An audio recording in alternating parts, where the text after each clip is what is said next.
नमस्कार दोस्तों, हम लोग बात कर रहे हैं कल दिल्ली में होने वाली मुख्यमंत्रियों की बैठक में, जिसे हमारे देश के प्रधानमंत्री संबोधित करेंगे, चर्चा करेंगे। ये आने वाला आर्थिक संकट के बारे में कि किस तरह से इसका समाधान किया जाए और किस तरह से राज्यों को सहयोग करना है और केंद्र किस तरह से राज्यों को सहयोग देगा। तो यह मीटिंग आपको आने वाला समय में जो देश के प्रधानमंत्री मुख्यमंत्रियों को समझाएंगे, मुख्यमंत्री राज्य के अधिकारियों को समझाएंगे, उसके बाद आपके पास भी दिशा निर्देश आने वाले हैं कि किस तरह से आने वाले कुछ महीनों तक आपको परेशान रहना है और किस तरह से आप परेशानी से बच सकते हैं। इसके लिए भी गाइडलाइन जारी की जाएगी। इसलिए अगले 2 दिन का इंतज़ार कीजिए। बहुत जल्द आपके सामने कोई न कोई दिशा निर्देश, गाइडलाइन आपके सामने होगी। और इस संकट से बचने के लिए आपको सतर्क रहना होगा, सेविंग करनी होगी और लंबी यात्राओं से बचना होगा। उसके बाद जो भी आप फिजूल खर्च करते हैं, घर में कर रहे होंगे, उसको बचाने का प्रयास कीजिए।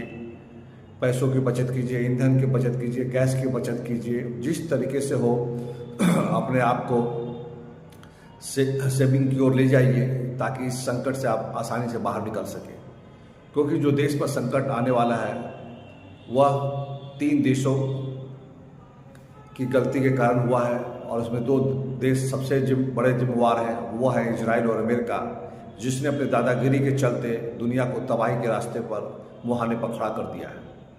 अगर न अमेरिका युद्ध लड़ता, उससे न इजराइल युद्ध में शामिल होता और न यह स्थिति पूरी दुनिया को देखनी पड़ती। लेकिन ये लोग कौन सा मानवता का स्थिर, कौन सी सरकारें चेंज करना चाहते हैं, किस तरह से दुनिया पर हुकूमत करना चाहते हैं और इनका खामियाजा पूरी दुनिया उठा रही है।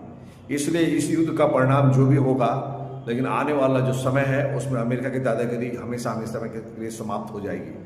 क्यों समाप्त हो जाएगी? क्योंकि अब लोग अमेरिका पर विश्वास नहीं करेंगे और जो भी हॉर्मुज़ स्ट्रेट के रास्ते से जहाज़ें आ रही है, उसका जो पेमेंट है, उसका जो शुल्क है, युआन के मुद्रा में दिया जा रहा है, जो चाइनीज मुद्रा है। और इस तरह से डॉलर का जो आधिपत्य है उसको समाप्त करने का प्रयास पश्चिम एशिया के देश करने लगे हैं। और जो लोग भी हॉर्मुज़ को पार करेंगे उनको युआन में ही पैसे देना पड़ेंगे।